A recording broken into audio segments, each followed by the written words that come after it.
Alam mo ba na may mga police report sa 1990s tungkol sa isang nilalang sa Baguio na nagbabago ng anyo? Sa Camp John Hay, tuwing maulap na gabi, may mga turista na nagsasabing may sumusunod sa kanila. Isang pamilya, habang bumababa ng Cannon Road, nakita ang malaking agila na tumakbo kasabay ng kotse nila. Pagkatapos, naging itim na aso. Sa Wright Park naman, may mga turista na nakakita ng nilalang na nagiging tao mula sa ibon, malapit sa matatandang pine trees. Mga hotel staff din ay nag-report. May mga guest na nagsasabing may kumakalmot sa mga bintana nila sa mataas na palapag.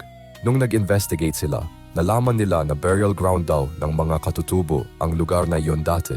Sabi ng mga Igorot elders, mga berbalang daw na nagugulo kasi gustong bumalik sa territory nila. Kaya ngayon, hindi na dumadaan ang mga tour guide sa ilang routes pagkagabi. Bumawas lang ang mga sighting nung ginawa na ang traditional blessing ceremonies. Pero hanggang ngayon, may mga nagsasabing nakikita pa rin nila minsan